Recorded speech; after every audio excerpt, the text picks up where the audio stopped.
See Lindelof videos. The basics of logarithms. This is properties of logarithms part 3.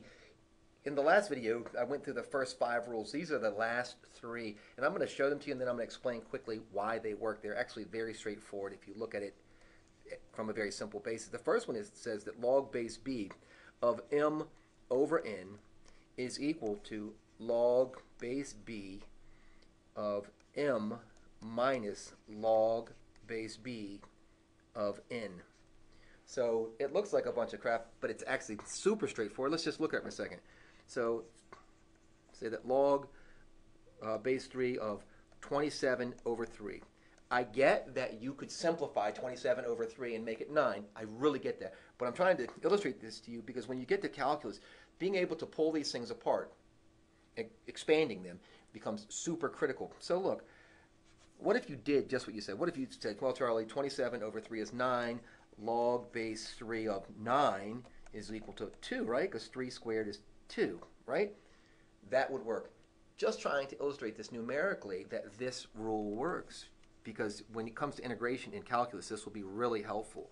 So I'm just going to take log base 3 of 27 minus log base 3 of, I didn't need to put these parentheses here, I just put them for fun, so I apologize. Right? Remember that your stated answer when you just simplified arithmetically was 2. So what is log base 3 of 27? 3 to what power is 27? And the answer here is 3. So you're like, okay, let this negative sign be this one. Log base 3 of 3. 3 to what power is 3? Is 1. 3 minus 1 is 2. It just works. I'm begging you to stay with me on this because I can see how it would be frustrating and you would think, why wouldn't I just simplify arithmetically?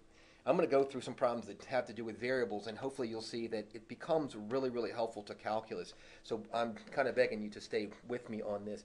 I guess the last rule that I think you really, really have to know is this one, and that is that log base b of m raised to the power of p is equal to this. This is where logarithms really come in handy, is p log base b of m. That is to say, you can take this exponential value, you can roll it back and turn it into a coefficient.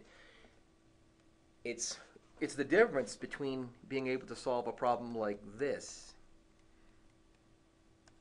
and not being able to solve it. Because here I would just apply log base 3 to both sides. It's a different story than I'm starting to tell here. But it's where it's going. So knowing this rule, the 8th rule of logarithms, or 7th rule of logarithms, is super crucial. So I'm going to leave you with just those 2 rules. You need to memorize them. You need to commit them to knowledge because you can't be trying to figure them out or remember them when you're trying to apply them. So you got to have those memorized. Thanks for watching the video. If you have questions or comments, please let me know. If you haven't already subscribed, please do. Thanks.